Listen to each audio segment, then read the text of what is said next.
जय यीशु की। मैं हूं प्रियंका डामोर और आप देख रहे हैं रेडियो वार्ता शीर्षक की हिंदी सर्विस। कलीसियाई समाचार में आप सभी का स्वागत है। कलीसियाई समाचारों में प्रमुख हैं। निकारागुआ में कोस्टा रिका की 2 धर्म बहनों को निष्कासित किया गया। ईसाइयों पर हमलों से राष्ट्रपति चिंतित। मणिपुर ईसाई निकाय ने चर्चों के भेदभावपूर्ण विध्वंस की निंदा की। सलेशन गांव की महिलाओं के रोजगार के अवसरों को बेहतर बनाने में कर रहे हैं मदद। ईसाइयों ने देश में हमलों का विरोध किया। सरकार ने कहा भारतीय ईसाइयों के उत्पीड़न का दावा झूठा। बहिष्कृत प्रोटेस्टेंट बिशप को 7 दिनों के लिए रिमांड पर लिया गया। भोपाल शहर में सिख समुदाय के नगर कीर्तन जत्थे का आर्च बिशप ने किया स्वागत। इंदौर के संत जोसेफ चर्च नंदानगर में कैथलिक सभा के चुनाव संपन्न हुए। कैथलिक धर्म प्रांत इंदौर ने पीआरओ के लिए सेमिनार का आयोजन किया।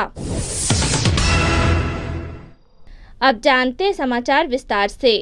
निकारागुआ में कोस्टा रिका की 2 धर्म बहनों को निष्कासित किया गया। निकारागुआ से निकाले जाने वाले कैथलिक धर्म संघियों की एक लंबी सूची में डोमिनिकन धर्म समाज की 2 धर्म बहनें नवीनतम हैं। निकारागुआ में राष्ट्रपति दानियल ओटार्गे की सरकार द्वारा विपक्षी नेताओं, पत्रकारों और कैथलिक कलीसिया के सदस्यों के देश निष्कासन कार्यवाही के बीच एक नर्सिंग होम में काम करने वाली 2 धर्म बहनों को इस सप्ताह निकारागुआ से निष्कासित कर दिया गया। डोमिनिकन धर्म समाज की सिस्टर इसाबेल और सिस्टर सिसिलिया ब्लैक को निकारागुआ में एक नर्सिंग होम चलाती थी। कोस्टा रिका के तिलरान लाइब्रेरियन धर्म प्रांत के अनुसार दोनों धर्म बहनें बुधवार 12 अप्रैल को अपनी मातृभूमि लौट आईं। ईसाइयों पर हमलों से राष्ट्रपति चिंतित। राष्ट्रपति द्रौपदी मुर्मू ने ईसाइयों के बढ़ते उत्पीड़न की खबरों पर चिंता व्यक्त की है और समुदाय के नेताओं को देश में सर्वोच्च संवैधानिक प्राधिकरण के रूप में कार्यवाही करने का आश्वासन दिया है। द्रौपदी मुर्मू ने 13 अप्रैल को नई दिल्ली में राष्ट्रपति भवन, उनके आधिकारिक निवास पर ईसाई नेताओं का एक प्रतिनिधिमंडल प्राप्त किया। दिल्ली के आर्च बिशप अनिल जोसेफ काउटे के नेतृत्व में इसमें Methodist bishop Subodh Mondal, church of north India के प्रोटेस्टेंट बिशप पॉल स्वरूप, ईसाई कार्यकर्ता माइकल विलियम्स और तहमीना अरोड़ा शामिल थे। आधे घंटे की बैठक के दौरान राष्ट्रपति को विशेष रूप से उत्तर प्रदेश और छत्तीसगढ़ राज्यों में ईसाइयों के खिलाफ हिंसा की घटनाओं में भारी वृद्धि के बारे में जानकारी दी गई। मुर्मू ने कहा कि उन्होंने ईसाइयों को निशाना बनाने के बारे में रिपोर्ट पढ़ी थी। हालांकि उनका मानना था कि ये हिंसक हमले केवल कुछ मुट्ठी भर लोगों के द्वारा किए गए थे और इस बात पर जोर दिया गया कि राष्ट्र धर्मनिरपेक्ष ताना बाना अभी भी जीवंत है। मणिपुर ईसाई निकाय ने चर्चों के भेदभाव विध्वंस की निंदा की। ऑल मणिपुर क्रिश्चियन ऑर्गेनाइजेशन ने पूर्वोत्तर भारतीय राज्य में 3 अलग अलग संप्रदायों से संबंधित 3 चर्चों के विध्वंस पर गंभीर चिंता व्यक्त की है, जिसमें 41% ईसाई है। मणिपुर के अधिकारियों ने 11 मार्च को राज्य की राजधानी इम्फाल में ट्राइबल कॉलोनी में Evangelical Baptist Convention Church, Evangelical Lutheran Church Manipur और कैथलिक होली स्पिरिट चर्च को ध्वस्त कर दिया। 12 अप्रैल को एक प्रेस विज्ञप्ति AMCO ने बिना अनुमति की सरकारी भूमि पर बनाए गए बहाने के तहत केवल ईसाई पूजा स्थलों के विध्वंस की निंदा की। बड़ी संख्या में सुरक्षा कर्मियों की उपस्थिति में और धार्मिक पवित्रता की परवाह किए बिना रात के छापे की कठोर कार्रवाई ने उनकी और आसपास के लोगों के लिए एक दुस्वप्न और भय और मनोविकार पैदा कर दिया और ईसाइयों की भावना को भी आहत किया है। सलेशन गांव की महिलाओं के रोजगार के अवसरों को बेहतर बनाने में कर रहे हैं मदद। पूर्वोत्तर भारत में एक सलेशन केंद्र ने अपने रोजगार के अवसरों को बेहतर बनाने में मदद करने के लिए प्रशिक्षण की एक श्रृंखला आयोजित की है। अनमा इंटीग्रेटेड डेवलपमेंट एसोसिएशन ने मशरूम की खेती और खाद्य प्रसंस्करण पर ध्यान देने के साथ 5 गांवों में प्रशिक्षण आयोजित किया। महिलाएं नागालैंड राज्य की वाणिज्यिक राजधानी दीमापुर में डॉन बॉस्को कैंपस द्वारा सहायता प्राप्त स्वयं सहायक समूह का हिस्सा थी। प्रशिक्षण का उद्देश्य बेरोजगार युवा और महिलाओं को कौशल प्रशिक्षण प्रदान करना है।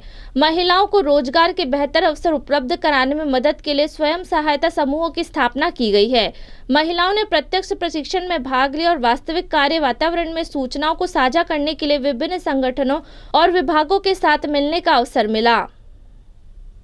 ईसाइयों ने देश में हमलों का विरोध किया। फरवरी में राष्ट्रीय राजधानी नई दिल्ली में बड़े पैमाने पर विरोध मार्च के बाद 12 अप्रैल को वित्तीय राजधानी मुंबई में हिंदुओं और मुसलमानों के द्वारा हजारों ईसाइयों को उनके पूजा स्थलों के खिलाफ बढ़ती हिंसा के विरोध में शामिल किया गया था।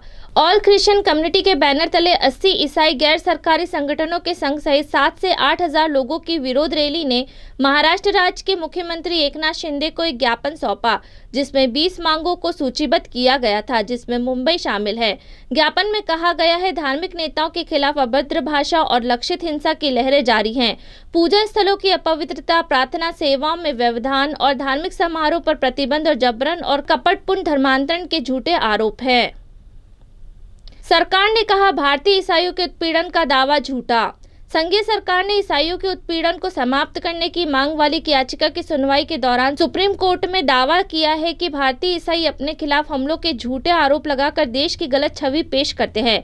सरकार की ओर से पेश सोलिसिटर जनरल तुषार मेहता ने 13 अप्रैल को मुख्य न्यायाधीश डी.वाई. चंद्रचूड़ की अध्यक्षता वाली 3 न्यायाधीश की पीठ को बताया कि याचिकाकर्ताओं के द्वारा अपने मामलों को साबित करने के लिए उद्धृत डेटा गलत है। याचिकाकर्ताओं का दावा है कि ईसाइयों पर हमलों की लगभग 500 घटनाएं हुई है, उनमें सब कुछ राज्यों को भेज दिया है।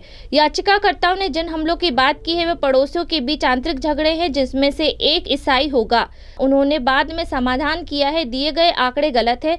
2021 में बेंगलोर के आर्चबिशप पीटर मचाडो ने नेशनल सॉलिडेरिटी फोरम और इवेंजेलिकल फेलोशिप ऑफ इंडिया के साथ याचिका दायर की थी, जिसमें समुदाय उनके पूजा स्थलों और अन्य संस्थानों पर हमले को समाप्त करने के लिए शीर्ष अदालत से निर्देश मांगा गया था। बहिष्कृत प्रोटेस्टेंट बिशप को 7 दिनों के लिए रिमांड पर लिया गया।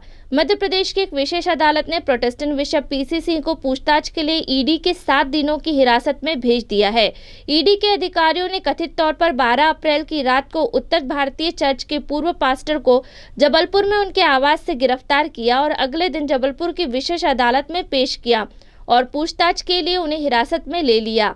मध्य प्रदेश में आर्थिक अपराध से निपटने वाली एक प्रांतीय जांच एजेंसी आर्थिक अपराध शाखा द्वारा सितंबर 2022 में उनके कार्यालय और आवास पर की गई छापेमारी के बाद बिशप सिंह ईडी के रडार पर आ गए थे। भोपाल शहर में सिख समुदाय के नगर कीर्तन जत्थे का आर्च बिशप ने किया स्वागत। बैसाखी पर्व को समर्पित सिख समुदाय को नगर कीर्तन 11 अप्रैल 2023 को भोपाल के संत हिरदाराम नगर स्थित गुरुद्वारे श्री गुरु सिंह सभा CRP से शुरू हुआ। जगह जगह नगर कीर्तन का स्वागत किया गया।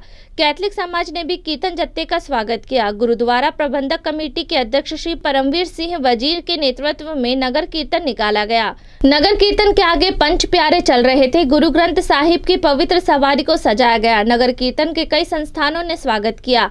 आर्च बिशप AAS दुरईराज SVD ने भी आर्च बिशप हाउस के मुख्य मार्ग के किनारे स्वागत के द्वार के मंच से कीर्तन का स्वागत किया। आर्च बिशप के साथ father Alfred D'Souza, father Edward, father Roshin Antony, कुछ कैथलिक धार्मिक और PRO टीम के सदस्य भी थे। इंदौर के संत जोसेफ चर्च नंदानगर में कैथलिक सभा के चुनाव संपन्न हुए। अध्यक्ष सुनील जेवियर रफेल, उपाध्यक्ष श्रीमती ग्रेसी रफेल, सचिव मनीष पॉल तथा को-अध्यक्ष ओलिवर डिलिमा खुशनुमा माहौल में चुने गए। 16 अप्रैल रविवार सुबह 8 बजे संत जोसेफ चर्च के पल्ली पुरोहित फादर जॉली जॉन ने पवित्र मिस्सा अर्पित की। अपने प्रवचन में फादर जॉली ने कहा, ईश्वर मनुष्य को अतः प्रेम करते हैं। मनुष्य को चाहिए कि वे ईश्वर के प्रेम को पहचाने, ईश्वर पर अटल भरोसा रखे। ईश्वर के प्रेम में भय, चिंता, अकेलेपन का खतरा, इन सब के लिए कोई स्थान नहीं है। पवित्र मिस्सा के पश्चात फादर जॉली जॉन के मार्गदर्शन तथा इंदौर धर्मप्रांतीय कैथलिक सभा के द्वारा मनोनीत चुनाव पदाधिकारियों Shri Richard Peter, Victor Antony तथा पास्कल रफेल के दिशा निर्देश में उपरोक्त पदाधिकारी चुने गए। नंदानगर संत जोसेफ चर्च के सदस्यों ने इस चुनाव में उत्साह दिखाते हुए बड़ी संख्या में उपस्थिति दर्ज कराई। समस्त जानकारी हमारे संवाददाता BA अल्वारिस द्वारा दी गई। कैथलिक धर्मप्रांत इंदौर ने PRO के लिए सेमिनार का आयोजन किया। 16 अप्रैल रविवार को कैथलिक धर्मप्रांत इंदौर ने धर्मप्रांत की संस्थाओं के PRO के लिए सेमिनार का आयोजन किया। सेमिनार का आयोजन सुबह 10 बजे सेंट पॉल इंस्टीट्यूट में हुआ।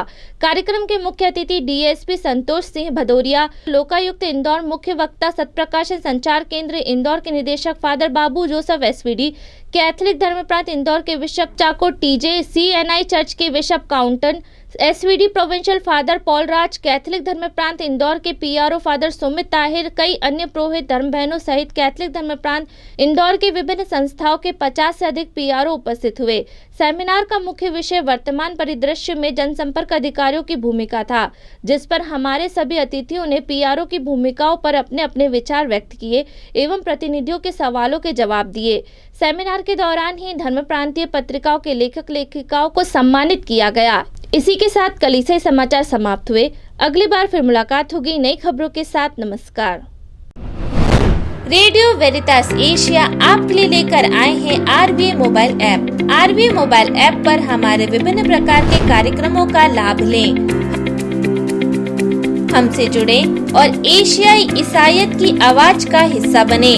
आज ही ऐप स्टोर एवं प्ले स्टोर से आरवीए मोबाइल ऐप डाउनलोड करें।